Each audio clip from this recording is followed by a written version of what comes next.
يا مساء الفل، ازيكم؟ مساكوا سكر، مساكوا عسل، مساكوا كل حاجه جميله. من فضلكم فعلوا الجرس، عايزه اشتراك وتعليقات. قبل اي كلام صلوا على رسول الله. اللهم صل وبارك على سيدنا محمد في الاولين وفي الاخرين، في الملأ الاعلى الى يوم الدين وفي كل وقت وحين. ونسمع مشكله الاستاذ ده. واحد بيقول: انا يوم فرحي كل ما اجي اقرب لمراتي تشتنك في ايدي وتلطم وتصوت. مش عارف في ايه. انا بقالي دلوقتي شهر 30 يوم مش عارف المس مراتي. كل ما اجي علشان اتجوز وادخل عليها تشتنك في ايدي وتموت في ايدي وتخشف في ايدي. في ايه؟ انا مانيش عارف. مهم كل شويه امها تيجي تقول لها: يا بنتي في ايه؟ تقول لها: معرفش يا ماما، كل ما بيجي جنبي مش عارفه ايه اللي بيجرالي. المهم برضو خلي بالكم، إيه، خالة مراتي كانت عايزاها لابنها، ومراتي ما كانتش بتحبه. هو كان بيحبها جدا جدا جدا، بس مراتي كانت بتقول لأمها: ده زي أخويا، الولد ده شيطان ماشي على الأرض، ما عندوش رحمة ولا شفقة ولا أي إسلام ولا دين، يتكلم في أعراض الناس وفي سمعة الناس. المهم هي حكت لي، قالت لي: ابن خالتي كان عاوز يتجوزني وأنا رفضته لأن إنسان فاشل ومش محترم وعنده الظلم كده متبعه في حياته، وأنا ما بحبوش وما بطيقوش.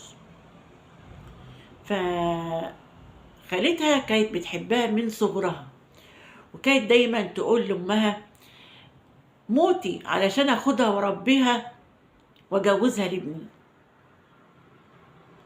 فيوم التنجيد هما جايبين لي مراتب جاهزة، بس منجدين المخدات. فالخالة بقى بتبين ان هي بتحب بنت اختها وفرحانه لها وماهيش زعلانه ولا حاجه، وكل شيء نصيب.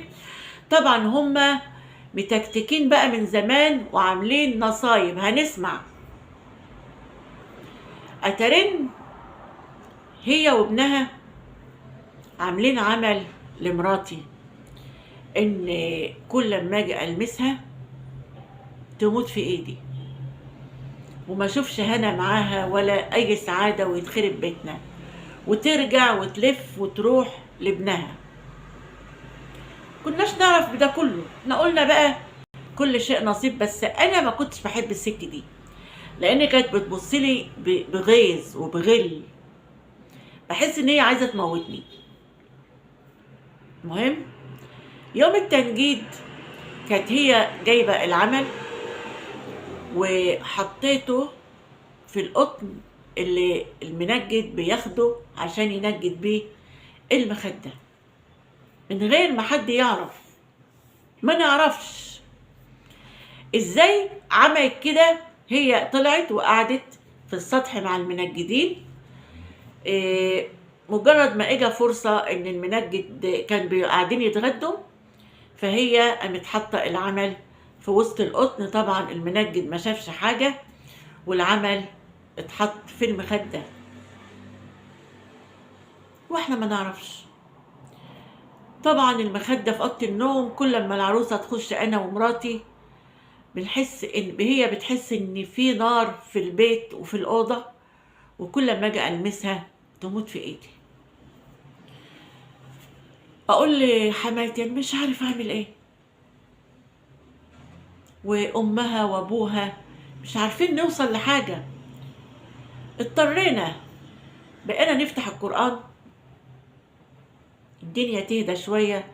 مجرد ما اجي المس مراتي، عايزه اتجوز وعايز اتمتع مع مراتي، مراتي حلالي، انا يا جماعه مش شايف قدامي. ففي واحد شيخ بيعالج بالقران، رحت له. اجا البيت وانا لا بعتقد في الدجالين ولا في الكلام الفارغ ده، بس من غلبي ومن عذابي اضطريت ان انا اوافق.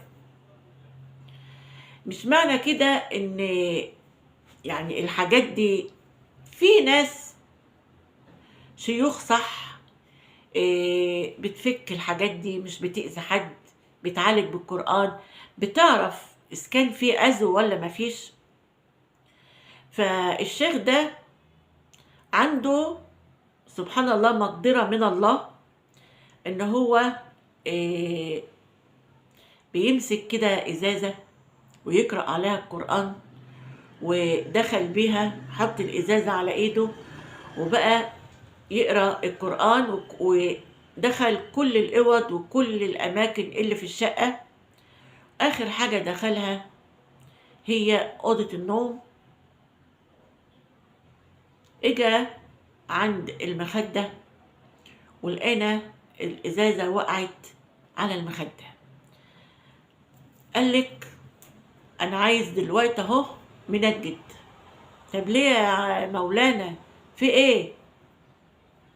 في عمل معمول في المخدة ده ومدفون في المخدة. مين اللي نجد؟ احنا كنا نعرفهم لان جايبينهم من ناس تبعنا، لان هم قبل كده منجدين للعرايس بتاع العيلة. جبناهم والشيخ قعد قال لهم انتوا عملتوا ايه؟ قولوا علشان الست التعبانة دي ونلحق عليها لان اللي فيها ده كتير. قالوا له والله ما نعرف اي حاجة ولا عملنا حاجة. قال له طيب احنا هنفك المخدات. اول مخدة هنفكها هي المخدة اللي نايمين عليها. وفعلا جابوا التكاوي وفضوها وفكوها، المخدات وفكوها، المخدة اللي بننام عليها فكوها، والمخدات اللي متعانة في الدولاب فكوها. وطبعا فتشوا في القط، لقينا العمل معمول مكتوب اسم مراتي واسمي وكلام بالقرآن معكوس، ومحطوط فيها صورة ليا ولمراتي، وربطين عليها منديل بعقد بعقد بعقد.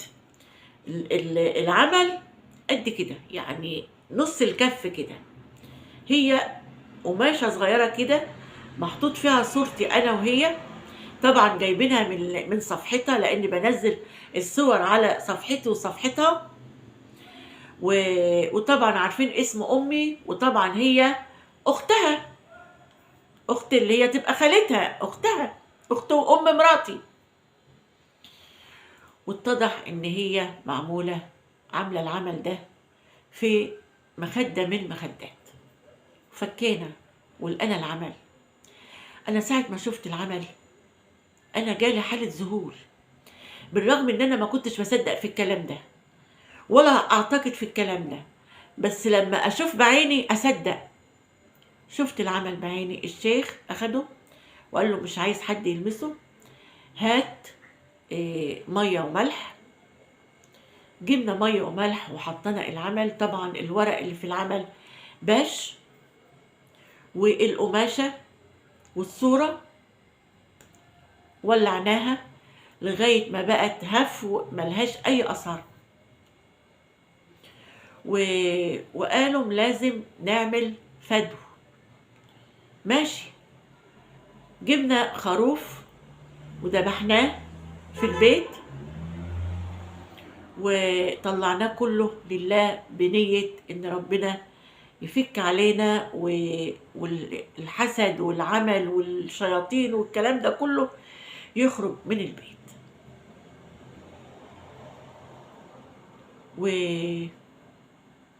واتجوزنا، بس هي ما زالت تعبانة. اتضح ان هي كمان مشرباها حاجة، بس اتجوزنا وهي لسه ما فيش حمل. مش عارف أنا مانيش عارف هو في إيه. يعني الدخلة حصلت وكل حاجة، بس على طول كسلانة، على طول نايمة، على طول تقول لي أنا دماغي تقيلة. والله يا جماعة بنفتح القرآن على طول، الشيخ يقول لها قومي صلي، تقول له حاجات حيشانة عن الصلاة. أنا بحس بنار في جسمي حطموا حياتنا، ومع ده كله هي واقفة معانا. يقتلوا القتيل ويمشوا في جنازته. الشيخ قال لنا محدش يقول ان احنا لقناه وفكناه وحرقنا العمل والصور والكلام ده، لان لو احنا قلنا ممكن يتعمل تاني. طيب طبعا مفيش حاجة مكتوبة اللي عمله، مش عارفين، بس احنا خمنا وقلنا اكيد خالتها وابن خالتها علشان هما اللي كانوا عايزينها. وامها قالت اكيد ما خرجش ابن اختي وابن ابن اختي. انا ما عدتش عايزه اعرفهم. الشيخ قال لها لا، انت لو عملت كده يبقى انت كده بتأذي بنتك، اتعاملي معاهم عادي خالص، لان لو حسوا ان انت فكتيه هيعملوه تاني. والوقت هي بتشرب ميه القرآن، كل ما تشرب ميه القرآن كل ما بترجع حاجات من بطنها، حاجات عجيبة، لا دم، لا حاجات ميه صفرة. ودتها للدكتور باطني، ماشية مع العلاجات ومع القرآن ومع ميه بالقرآن، بتشرب أعشاب، يعني كل مادة بتتحسن. يقوم يشاء القدر، لأن ربنا ما بيسيبش. ربنا بيقول إيه والله يعني لأنصرنك ولو بعد حين، إن ربك لبالمرصاد. الرسول عليه الصلاة والسلام قال افعل يا ابن آدم كما تشاء كما تدين تدان. مفيش حد هيأذي حد وربنا يسيبه. يحصل ايه يا جماعة؟ سبحانك يا رب. الواحد والله يعني في حالة ذهول، يعمل حادثة بالموتوسيكل و... ويحصل له حادثة شنيعة، وعمل عملية في رجليه، وركب مسامير وحاجات من دي وشرايح، ودلوقتي سبحان الله ماشي يعرج برجله. عايزين نتكلم ونقول ده عقاب الله، بس مش قادرين نتكلم علشان ما يعملوش الأعمال دي تاني. بس أنا برضو حاسس إن أنا مانيش مرتاح في حياتي. أعمل إيه؟ أكتر من كده أعمل إيه؟ ذبحنا وصدقنا، نفتح القرآن يوميا، الحمد لله فكنا العمل وشفته بعيني، وأنا والله ما كنت أصدق في الكلام ده. والحمد لله الأمور كل مادة بتتصلح، بس هي ما زالت تعبانة. مش هقول لكم يعني اتصلحت أو راقت 100%، لا هقول 80%. هل الأمور هتتحسن كل شوية، ولا ممكن يجددوه ونعيش في العذاب ده طول حياتنا؟ والله يا جماعة أنا ما أنا شايف أي حياة ولا سعادة في بيتي ولا مراتي، بالرغم إن إحنا بنحب بعض، بس حياتنا مقلوب كيانها. قد إيه في ناس مؤذية، ولعلمكم الأذى ده ما بيجيش إلا من القرايب. الغريب هيعرفنا منين؟ سبحان الله. هو بيقول أعمل إيه؟ أعمل إيه أكتر من اللي أنا عملته؟ عندكم حل في اللي أنا فيه؟ يا ريت تفيدوني.